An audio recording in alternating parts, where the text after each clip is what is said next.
সমস্যা একটাই, আমি একটা ডিভোর্সি মেয়ে, আমার কোনো বাচ্চা কাচ্চা হয় না। অনেকেই জানে, বা যখন আমার কেউ প্রস্তাব দেয় তখন আমি সবার কাছে এই কথাটা শেয়ার করি, কারণ আমি চাই যে আমার বিয়ে করবে সারা জীবনের জন্য নিবে, আমার সব কিছু তার জানার দরকার। শুধু দর্শক আসসালামু আলাইকুম, জীবন গল্প অনুষ্ঠান আপনাদেরকে শুভেচ্ছা ও স্বাগতম জানিয়ে শুরু করছি আজকের পর্বটি। দর্শক, স্ক্রিনটা যে নাম্বারটি দেখছেন চ্যানেল কর্তৃপক্ষের নাম্বার, আর আপনারা অবশ্যই ভিডিওটি শেষ পর্যন্ত না দেখে কোনো অবস্থাতেই আমাদেরকে ফোন দিয়ে বিরক্ত করবেন না। আপুটিকে যদি কারো ভালো লাগে বা পছন্দ হয়ে থাকে তাহলে অবশ্যই স্ক্রিনশট দিয়ে ছবি তুলে পাঠিয়ে তারপরে আমাদের সাথে ভয়েস দিয়ে রাখবেন, আমরা যোগাযোগ করে নিব। সরাসরি চলে যাচ্ছি অতিথির কাছে। আসসালামু আলাইকুম আপু, কেমন আছেন? ওয়ালাইকুম আসসালাম ভাইয়া, ভালো আছি, আপনি কেমন আছেন? আলহামদুলিল্লাহ, আমি ভালো আছি। আপনার সম্পর্কে আমরা জানতে চাই, একটু শোনাবেন? অবশ্যই ভাইয়া, শোনানোর জন্যই তো আপনার কাছে আসছি। জি বলেন, শুনতে চাই। আমার নাম লিমা, আমার দেশের বাড়ি বরিশাল, আমার জেলা পিরিজপুর। আমার লম্বা হয়েছে যে 5 ফুট 3 ইঞ্চি। আমি কোরআন শরীফ খতম দিছি, নামাজ রোজা ঠিক মতন আল্লাহর রহমতে করি। তারপর আমি ক্লাস 8 অবধি পড়াশোনা করছি, কিন্তু আমার জীবনে অনেকটা কষ্ট আছে, এই কষ্টটা শেয়ার করার জন্য আমি আপনাদের মাঝে আসছি। জি, আমরা শুনবো, বলেন।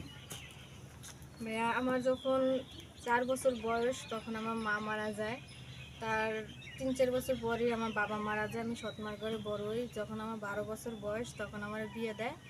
বিয়ে দেওয়ার পরে স্বামী সংসার অনেক কষ্ট করি, কিন্তু বিয়ের প্রায় 9 বছরের কাছাকাছি তখন আমার বিয়ের বয়স হয়ে গেছে, কিন্তু আমার কোনো বাচ্চা কাচ্চা হয় না। এই কারণে অনেক গ্যাঞ্জাম হয় সংসারের ভিতরে। পরে আমার শ্বশুর শাশুড়ি আমার স্বামীকে বললো আমার ছাড়িয়ে দেওয়ার জন্য।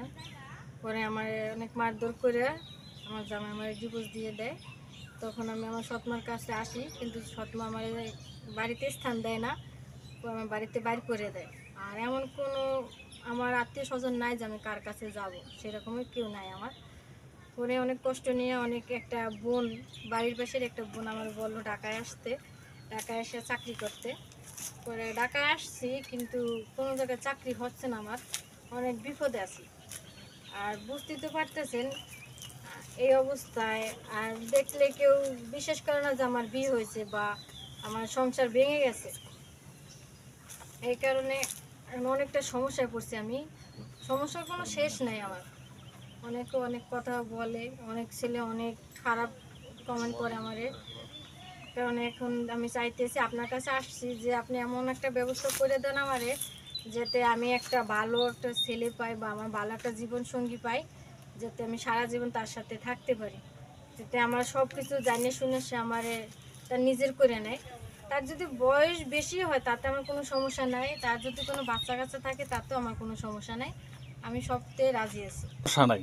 আচ্ছা, আমি আপনাকে বলি, আপনি এত সুন্দরী, আপনার তো যে কোনো ছেলে আপনাকে বিয়ে করা উচিত, কিন্তু হচ্ছে না কেন এখন বর্তমানে? আবার কি সমস্যা হয়েছে? সমস্যা একটাই, আমি একটা ডিভোর্সি মেয়ে, আমার কোনো বাচ্চা কাচ্চা হয় না। অনেকেই জানে, বা যখন আমার কেউ প্রস্তাব দেয় তখন আমি সবার কাছে এই কথাটা শেয়ার করি, কারণ আমি চাই যে আমার বিয়ে করবে সারা জীবনের জন্য নিবে, আমার সব কিছু তার জানার দরকার। এই বাচ্চা কাচ্চা হয় না, ডাক্তার দেখাইছিলেন? এটা কার সমস্যা? আমার শ্বশুরবাড়ির লোকদের আমি বলছি যাতে ডাক্তার দেখায়, কিন্তু তারা বলতেছে যে এই সমস্যাটা আমার, তাদের তাই? ছেলের কোনো সমস্যা নেই। তাদের ছেলের কোনো সমস্যা নেই। আচ্ছা আপু, এই যে আপনি বললেন যে আপনার বাড়ি বরিশালে, এখন আপনি যেভাবে বলতেছেন যে ধরনের মানুষের সাথে বিয়ে করতে চাচ্ছেন, তাদেরটা অবশ্যই তাদের সংসারে সন্তান আছে, স্ত্রী আছে। তো এইরকম সংসারে গিয়ে আমি মানিয়ে থাকতে পারবেন? অবশ্যই থাকবে, কারণ আমারও অনেক ছোট থাকতে মা হারিয়ে গেছে, আমি সৎমার ঘরে বড় হয়েছি, আমি কষ্ট বুঝি।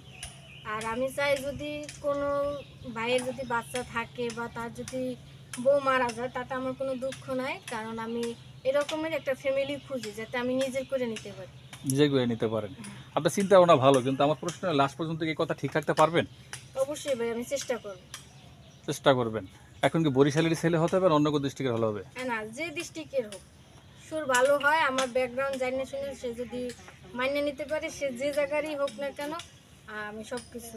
আচ্ছা, যদি এমন হয় যে কোনো প্রবাসী ভাই আপনার ভিডিও দেখলো, আপনাকে পছন্দ করলো, সেই ভাইটি আপনাকে ভিডিও কলের মাধ্যমে বিয়ে করে রাখতে চায়, আপনি কি এতে রাজি থাকবেন?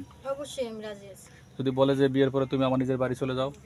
তাতেও এটাও তো সমস্যা। তাহলে এখন আপনি চলবেন কিভাবে? আপনার কি অবস্থা? যে আমার এখানে আসলেন, এখানে যাওয়ার পরে থাকবেন কোথায়, খাবেন কি?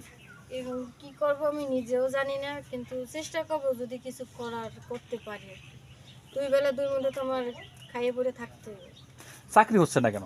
চাকরি হচ্ছে না, এক্ষেত্রে আমি এইটাই পড়াশোনা করছি, এখন তো মনে করেন জেএসসি পাশে, এসএসসি পাশের সার্টিফিকেট লাগে, মানে ইন্টার পাশের সার্টিফিকেট লাগে। এখন তো মনে করেন ওইসব আমার কিছু নাই, এই কারণে সমস্যা। আর আমার দিকে মনে করেন যে গার্মেন্টসের গেটে আমি যাই না, কারণ সবাই একটু খারাপ নজরে চায়, অনেকে অনেক ধরনের কথা বলে, এই কারণে চাকরিও হচ্ছে না আমার। দর্শক, গল্পটি আমরা বাড়াচ্ছি না, পরবর্তী গল্প দেখার আমন্ত্রণ জানিয়ে এখানে শেষ করতে, সবাই ভালো থাকবেন, আল্লাহ হাফেজ।